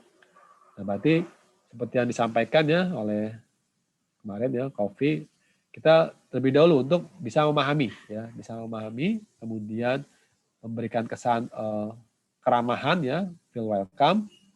Kemudian nanti kita memperlakukan konsumen itu sebagai atau masyarakat ya sebagai orang yang penting ya, kemudian membuat mereka nyaman ya, di tempat kita ya. Dan bagaimana kan gitu ya, bagaimana supaya mereka nyaman tadi itu ya, bagaimana kita menghadirkan service yang excellent itu ya, delivernya tepat waktu gitu kan ya, jangan lupa ramah, senyum ya, ada kemudian interaktif ya, dalam pengertian kita berinteraksi ya, mengucapkan salam ya kan gitu ya, selamat pagi, selamat sore, selamat siang, assalamualaikum, macam-macam ya. Kemudian menjaga sikap ya, sopan. Kemudian kalau dalam telepon kita berikan jawaban, kemudian berusaha untuk mendengar secara aktif ya. Kemudian humanity-nya dijaga dan fasilitasnya itu memadai. Ya, pas penunggu bagi konsumen atau bagi masyarakat itu memadai. Kalau kita lihat di KPPKP udah bagus ya fasilitasnya itu ya. Tinggal nanti kebersihannya dijaga juga lah ya, karena kan berbagai lapisan masyarakat ya, berbagai lapisan masyarakat hadir di situ ya. Bagaimana supaya tadi ya bisa punya sikap yang menunjukkan keramah tamahan gitu ya. Kalau komunikasi tatap ini ya, kontak matanya ya, jangan kamu lagi ngerjain apa gitu kan, sambil ngerjain apa, ya si pelanggan ngomong aja, seakan-akan nggak ditanggapi kan gitu ya. Kemudian senyum ya kan, busananya rapih ya, sebut nama ya, kita panggil nama dia. Jadi sebelum itu kita kenalan dulu lah, dengan bapak siapa atau dengan ibu siapa nih. Ya. Jadi kan kita lebih hangat tuh ya, lebih familiar. Ya, kebetulan sekarang kan lagi dibatasi ya untuk jabat tangan ya. Tapi nggak apa-apa jabat tangan begini pun nggak apa-apa kan gitu ya. Ibu-ibu juga banyak tuh ya yang berkerudung ya dengan jabat tangan yang pakai gini, itu bisa dimaklumi kok ya. Kalau dapat kartu nama ya kita simpan ya, kita simpan dengan baik. Ya. Kemudian ini ada senyum ya, sapa, salam ya. Ini kesan pertama banget nih ya. Begitu Anda senyum ya, kemudian menyapa nama ya, memberi salam, kemudian mencoba untuk interaktif, itu sudah menimbulkan kesan yang bagus bagi konsumen ya, bagi masyarakat tuh ya. Oke. Jangan lupa untuk menjaga sopan santun ya, ada kalimat-kalimat ataupun ucapan-ucapan yang bisa menjaga sopan santun ya, minta tolong atau mempersilakan ya, atau mohon maaf Pak dengan Bapak siapa kan gitu, itu enak ya dengarnya. Mohon maaf dengan Bapak siapa gitu. Oh Pak ini misalnya gitu ya. Itu sebut nama tuh. Enak jadinya, apa namanya, apa yang bisa kita bantu, apa yang bisa saya bantu kan gitu, enak sekali ya. Kemudian busana ya, jangan sampai ya, khususnya para kaum hawa ya. Yang penting bersih ya, bersih dan tidak ini apa namanya, rapih ya, dan jangan sampai mempertontonkan atau menonjolkan ini kalian ya, apa nyebutnya ya, perhiasan kalian ya. Baik perhiasan yang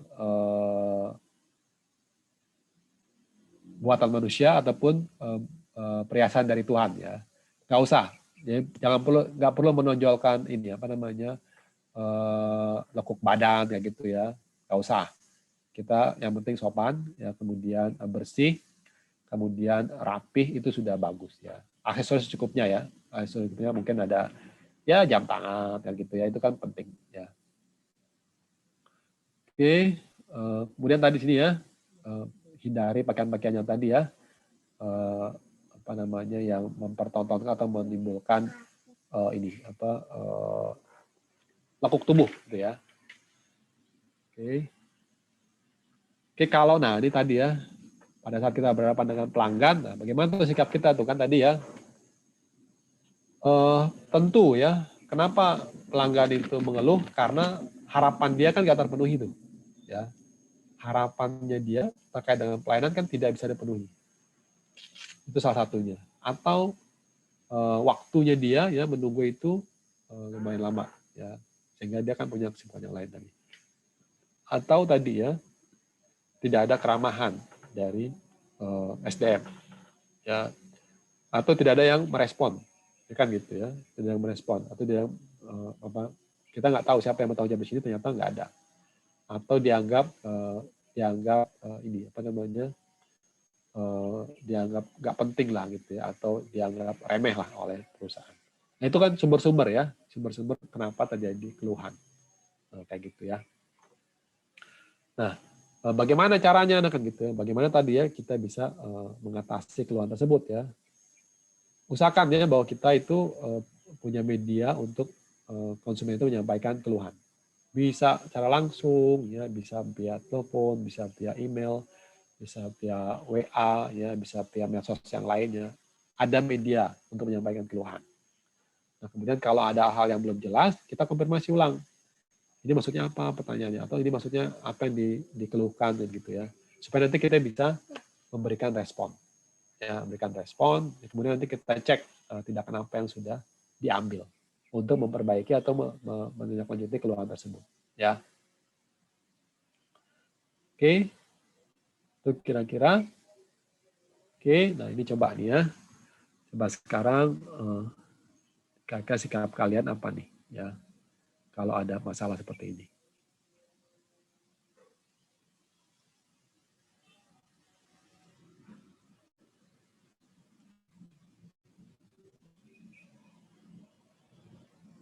Coba nih, kalian baca dulu ya, kelihatan ya?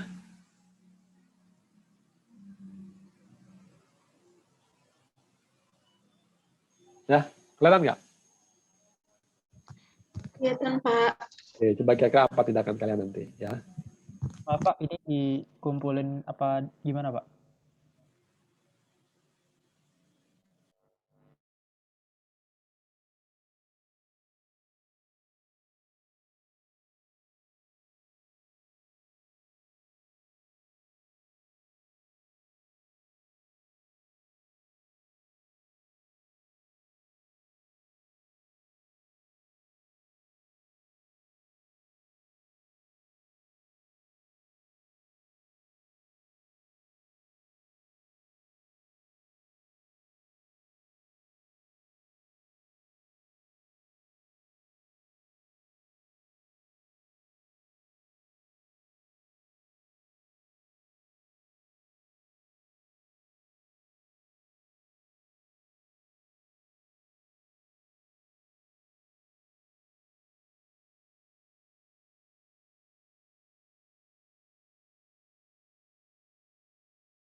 Aulianisa. Halo Aulianisa. Ya, Pak. Tanggapan kamu gimana Aulianisa? Kait kasus itu yang Kalau saya sih mungkin milih lelang sih, Pak. kenapa lelang? Soalnya kan Tuan X-nya itu dia kan statusnya sebagai pengawas ya, Pak.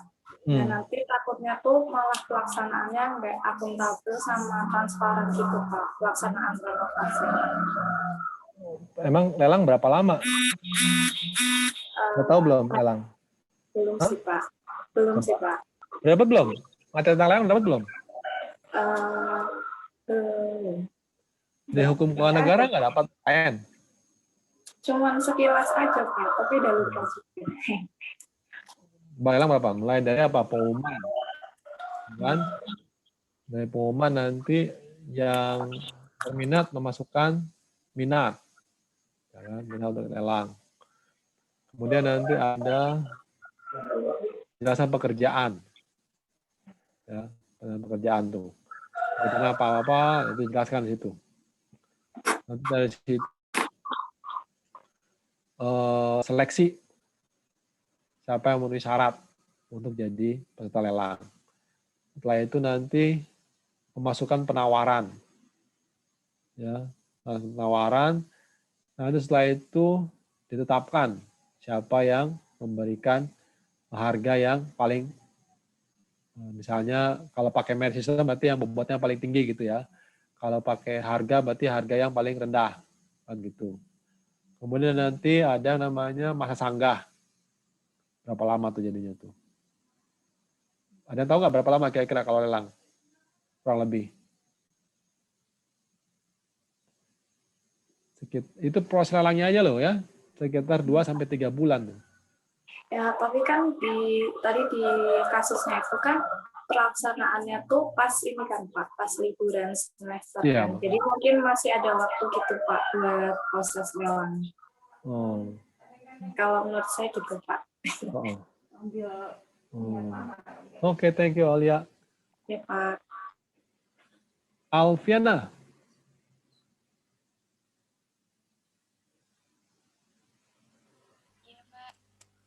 Alfiana, halo. Iya Pak, halo. Alfiana gimana Alfiana? Kalau saya sama seperti dia Pak, lelang Pak. Tapi di sini ada case kalau misal kebutuhannya memang waktunya itu perbaikannya sangat-sangat mendesak dan proses lelangnya itu pelik gitu Pak. Nah itu mungkin bisa melakukan penunjukan langsung, tapi dengan cara meminta rekomendasi dari si Mr. X ini mengenai tender yang memiliki kualitas bagus dan cost-nya itu nggak terlalu mahal gitu Pak. Oke. Berarti nanti berapa sih jenis pengadaan yang ada, berapa? Metode pengadaan yang ada berapa tipe? Berapa jenis metode pengadaan yang kamu tahu? Lelang kan salah satu lelang. Ya, apalagi Pak, selain lelang? Masih ingat nggak? Kan ada pengadaan langsung. Oh iya. Ya, ada apa lagi? Ada penunjukan langsung. Ya, ada apa lagi? Ada pemilihan. Ada lelang. Jadi ada 4 metode ya pengadaan yang bisa kita lakukan. Jadi Alvina milih apa? Milih atau mau dipilih apa lelang? Kalau misalkan kebutuhannya itu mendesak dan lelang itu sulit buat dilakukan, bisa itu Pak, pilih Pak. Berdasarkan kriteria mendesak apa sih, Yana? Misal kayak lelangnya pilot itu Pak, kan pernah ada kasus tentang yang lelang pilot itu Pak.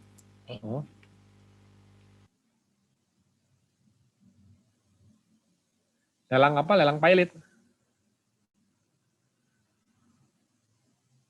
Lelangnya tuh sulit gitu loh Pak. Oh, kayak, sulit? Iya, sulit dilakukan. Berarti, karena mungkin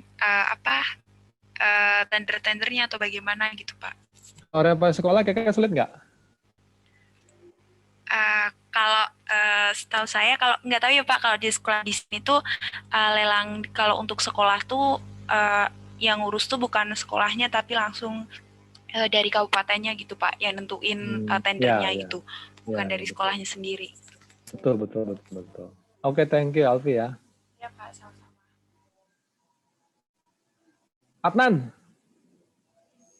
Adnan, gimana Dan? Pendapatmu Dan? Iya Pak. Gimana pendapatmu? Pendapat saya hampir sama kayak Fatin sih Pak. Saya lebih. Berarti nggak sama ya? Iya. Kamu bilang kan hampir sama, berarti nggak sama kan? Baru hampir kan? Iya. Ya, saya lebih setuju pakai lelang sih Pak. Kalau tidak mendesak gitu. Karena Kenapa? kan dengan lelang ini dia lebih transparan gitu Pak. Terus dia juga lingkupnya kan lebih luas, berarti kan dia bisa melibatkan pihak di luar instansinya itu gitu. Jadi lebih terbuka gitu. Kinerjanya itu lebih terbuka, kinerjanya itu terlihat. Apa yang terlihat kinerjanya? Ya itu melalui proses pemilihan lelang itu. Oke, thank you Adnan. Iya. Kasih Kak. Ya, one more deh, satu lagi deh. Raihan. Nah, ini Raihan belum ini. Han, gimana Han, kabar Han? Ya Pak. Baik kabar? Alhamdulillah baik Pak. Alhamdulillah sehat ya. Ini luar biasa ini. Ininya Barcelona apa siapa nih Han? Iya Pak. Siapa pemain Barcelona yang kamu idolakan Raihan?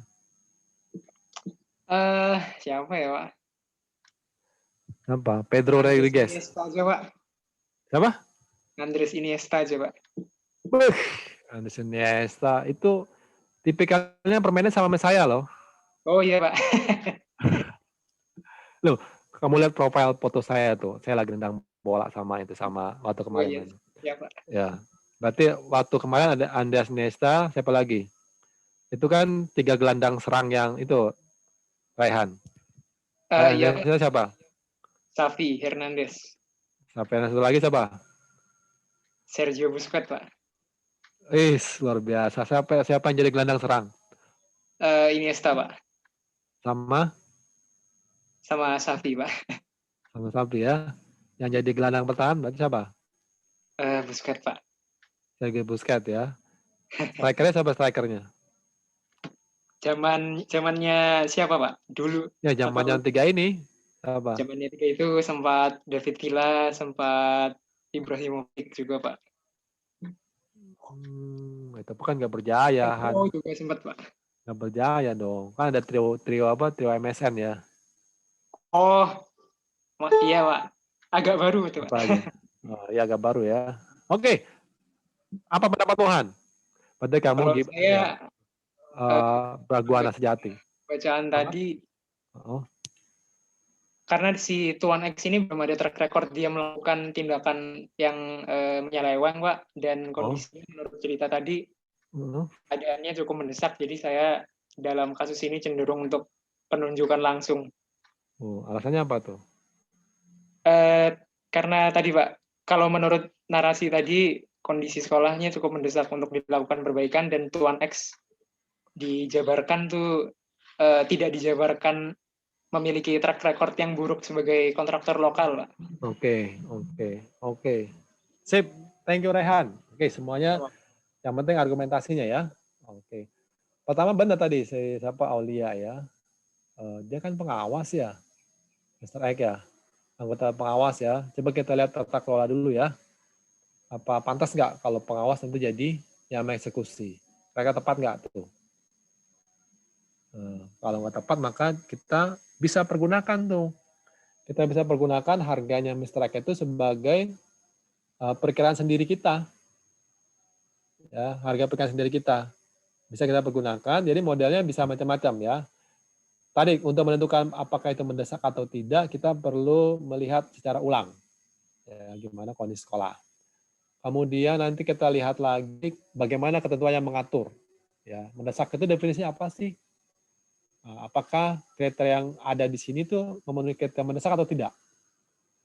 Ya, misalnya mendesak karena tadi ya tidak ada mungkin karena barangnya spesifik atau calon vendornya sedikit. Nah, itu kita tentukan dulu definisi mendesak seperti apa dulu ya, supaya kita berhati-hati, karena pengadaan ini potensi ininya besar ya, dan dia audit trail mudah untuk diaudit ya. Kemudian tadi ya, seandainya dapat persetujuan, tentu disampaikan oleh Alvina tadi, umumnya kalau sekolah itu yang nangani nanti dinas kesehatan ya, kalau seandainya itu renovasi besar misalnya begitu ya. Tapi kalau renovasi kecil itu bisa dilakukan oleh pihak sekolah sepanjang dana tersedia, gitu kan ya. Nah, betul bahwa saya pun lebih cenderung memilih untuk memberikan kesempatan kepada badan usaha atau pelaku usaha itu untuk memberikan penawaran ya. Seandainya lelangnya kita prioritaskan untuk melaksanakan lelang, gitu ya. Kita melaksanakan lelang sehingga nanti kita memberikan kesempatan kepada pelaku usaha untuk berpartisipasi ya, partisipasi dalam proyek ini. Harga patokannya dalam pengertian berapa sih kebutuhan biaya itu, nah kita pakai tuh dari yang Tuan X itu sebagai perkiraan kita. Jadi kira-kira perkiraan harga sendiri. Karena kan kalau dalam lelang kita punya perkiraan sendiri ya. Nanti kalian temui pada saat nanti kalian ikut sertifikasi biasanya ya. Perkiraan sendiri itu nanti kita jadikan pedoman dasar untuk menawar. Ya, menawar dalam pengertian nanti kita cari ya mana dari peminat ya, perusahaan-perusahaan yang berminat untuk merenovasi sekolah itu yang memberikan harga yang bersaing. Tentu dengan kualitas yang bagus ya, dengan baik ya. Jadi kita tidak menutup kesempatan pelaku usaha. Kalau seandainya lelang sulit ya, ataupun ternyata kondisi sekolah itu memenuhi keadaannya, memenuhi kriteria mendesak ya atau darurat gitu ya, kita bisa memilih alternatif selain lelang. Dengan catatan tadi ya, sesuai dengan ketentuan ya, sesuai dengan ketentuan. Apakah apakah kondisi sekolah itu memenuhi syarat untuk dianggap sebagai mendesak ataupun darurat. Lihat dulu itu ya. Jadi kita cermati dulu ketentuan-ketentuan yang mengatur itu sebelum kita putuskan. Ya, itu ya kira-kira ya. Oke, ini semua hadir hari ini? Hadir, Pak. Hadir, Pak. Hadir ya. Soalnya aku cek di sini ada beberapa yang belum nih, tapi ya saya indikan dulu ya. Sahabat saya juga. Adnan tadi ada Adnan ya? Ada, Pak. Oke. Kemudian di sini ada Devina. Tadi ada ya? Hadir, Pak. Dimas udah tadi ya. Oke. Said, ada Said tadi ya. Iya, Pak. Nanda. Ada, Pak. Ada ya. Nur Ahmad, dia belum juga dia. Nurul Faizah. Ada, Pak. Ada ya, oke. Oke. Sip. Oke, nanti yang materi yang ini kita bisa baca sendiri ya. Itu kan terkait dengan Undang-Undang Pelayanan Publik ya. Undang-Undang Pelayanan Publik, kemudian etos kerja. Silakan didalami dan kita bisa diskusikan. Oke, kemudian walaupun lebih awal ya, selamat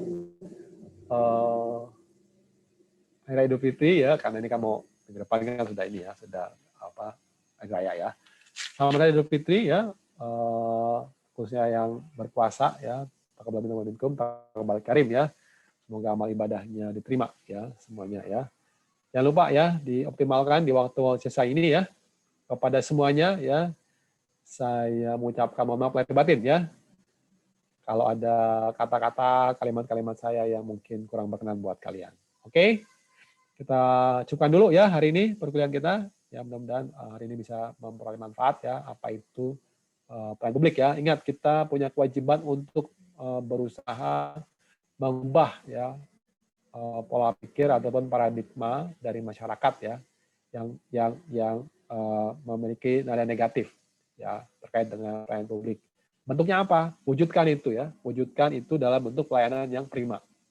Ya, dalam bentuk pelayanan yang berkualitas bagi masyarakat. Sehingga kita harapkan masyarakat ekspektasinya ya terkait dengan pelayanan yang diberikan itu sesuai dengan harapannya dia. Dan kita lakukan itu dalam bentuk nanti ya pada saat kalian melaksanakan tugas-tugas di pemerintahan khususnya. Apapun itu ya, bisa di Kementerian Keuangan, bisa di tempat lain, bisa di pemerintahan daerah. Yang penting harus dijaga komitmen kita. Ya. Oke, saya ucapkan terima kasih. Selamat sore. Ya, selamat sore. Ya, saya tutup. Salam sejahtera buat semua. Assalamualaikum warahmatullahi wabarakatuh. Thank you ya. Waalaikumsalam warahmatullahi Waalaikumsalam warahmatullahi wabarakatuh. Dulu ya. Terima kasih, Pak. Soalnya nih ya. Terima kasih, Pak. Itu semuanya ya. Terima kasih, Pak. Terima kasih, Pak.